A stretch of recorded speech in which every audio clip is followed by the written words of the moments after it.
Now have the message from our chief guest, the Honorable Governor of Kerala, Shri Arif Mohammed Khan. The enlightening message and the pearls of wisdom that the audience is eager to listen.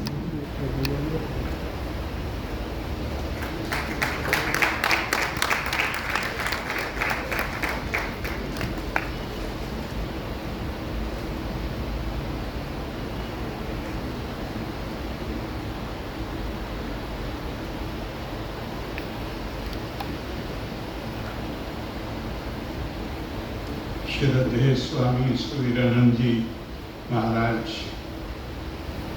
whose message we all heard and was not able to come here, but we all benefited from what he said. In fact, I feel that he summed up in few words the basic message of Ramakrishna mission, and there is hardly any need to talk after. But things have to go on. Abhivandiye Cardinal Mar George Elisheri, Shri Mustafa Maulvi, Shraddhe Swami Bhuvanatmananji Maharaj,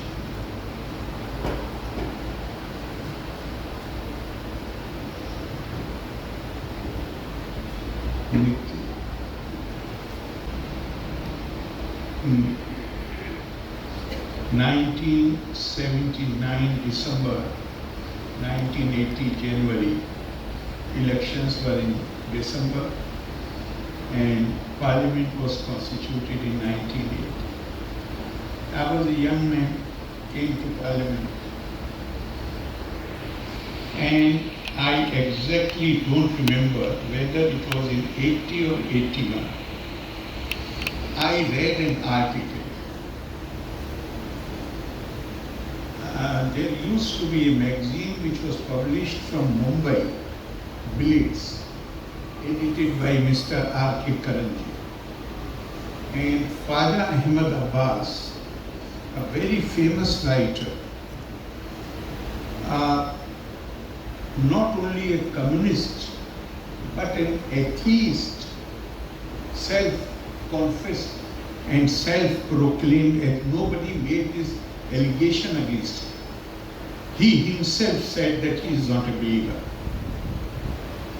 He used to write on the last page of Blitz, and the heading of the article of the column was also last page. And it used to be a big one-page article. He had written sort of a review of the 4th volume of Eternal Values for a Changing Society by Shri Swami Ranganath Nandaji. Naturally, I don't remember every sentence which he had written, but his article, the article of a self-confessed atheist, agnostic, whatever name you want to use. It impressed me deeply because he said that if religion means what Swami Ranganath Nanda has explained in his book, then an atheist like me is ready to accept this religion. It deeply impacted me because when this praise came from somebody who is a card-holder leftist, who is a self-proclaimed atheist, then it means something.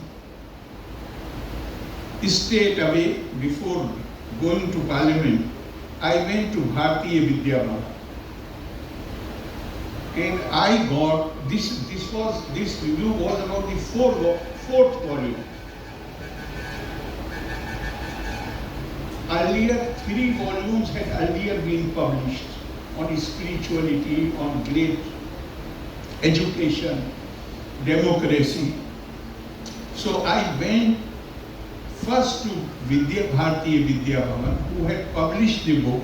I do not know if Ramakrishna Mission has also published, but it was mentioned there that Bharatiya Vidya Bhavan has published this book. First I went there, collected the volumes, and started with the fourth volume, of which review was written by Khwaja Ahmad Abbas. And this was not something which could have been done in a small period of time. It took me a lot of time to study that book. And then I had casual glance at the other three volumes also. But the fourth volume, I tried to read in detail. Not once, but more than once. The portions which I highlighted, I will read them again. And it was so powerful, so impactful. And then one day, I was young. I was just 31 years old. So I thought that Swamiji is quoting Swami Vivekananda and Paramahansa Ramakrishna so profusely. So I should read them also. And that is how my initiation into the study of Vedanta started. And then I developed a desire to meet Swami Ranganathan. He was then at that time heading the mission based in Calcutta, but used to come to Delhi. So I left a request there. I met him. But after 1986, when I resigned from the government, during this period I was minister. So I used to send my request that I want to see him. But after 1986, when I resigned from the government, I ceased to be minister. Then every time Swamiji will come to Delhi, message will come to me, Swamiji will be available on these and these dates. So if you are in Delhi, please come and meet. So I had this great, I consider it a blessing, divine blessing, that he was so kind to me, so full of affection, and so encouraging. We'll discuss things, particularly the issue on which I had resigned from the government. So Swami Ranganathan, in fact here Swami Chidanand Bharati ji is there in Kochi only, some distance. So he was also initiated into the order. He was a born Christian.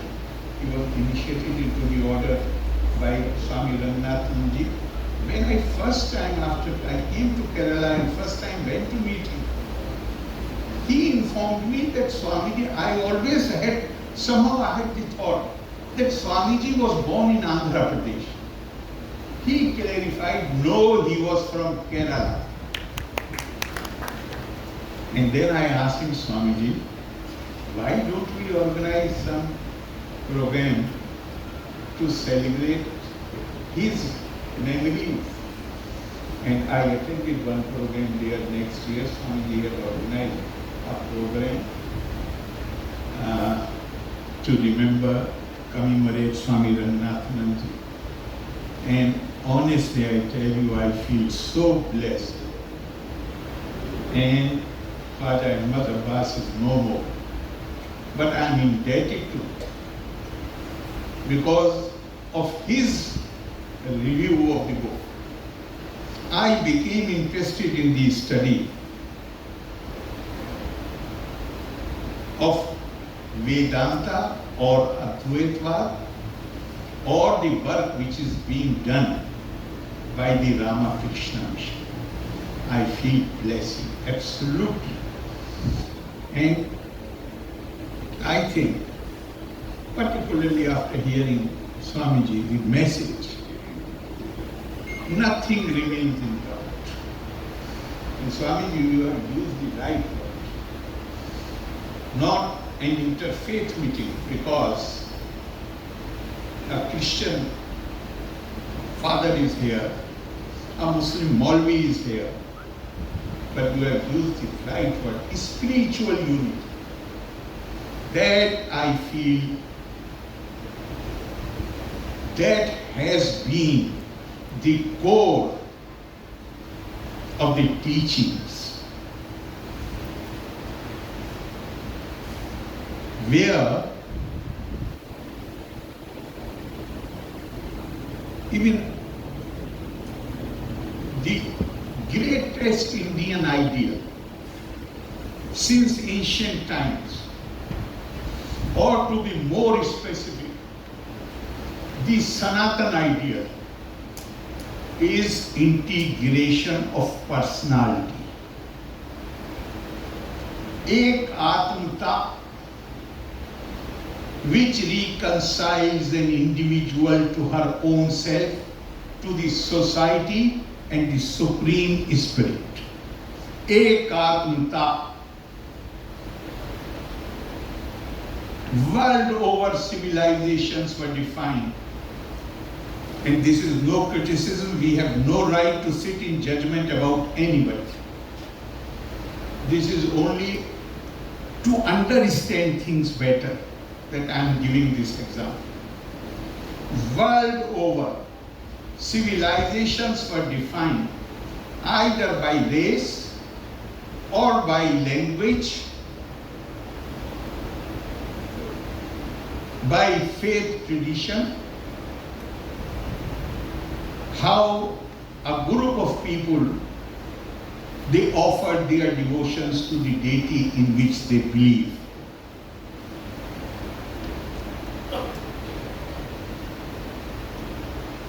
The concept of nation-state is not very old. Civilizations are very old. And the oldest among them, not because it is the oldest, no, because it is the only continuing civilization, in that sense the oldest. That is the Indian civilization. Did not accept any of these parameters. We have people, their skin colors are of all hues, different skin colors, right from Kashmir to Kanyakumari. All people of all complexions are there. Innumerable languages, if not languages, the dialects. The dialect of a language changes in India after every 16 kilometers or 16 miles. Different rituals, different customs, different ways of approaching. Everyone has a different genius. If I use the words of Paramhans Shri Ramakrishna, said Yat Mat Tat Pat, Yato Mat Tato Pat. And when I first read it, I was just astounded. And I said to myself that if I give one paper in the hand of 5 or 6 members of a family who are born from the same parents, and I give them a piece of paper and ask them to write their idea of God or religion, everyone will write it differently. There is no way. They all have been brought up in the same house, same tradition. But everyone will give you a different, in writing he will say something which will be different from the others. So what is universal truth? And this applies to everybody. Freedom of spirit does not accept uniformity. If we are all thinking alike, doing alike, acting alike, then most of us, what we will learn from each other?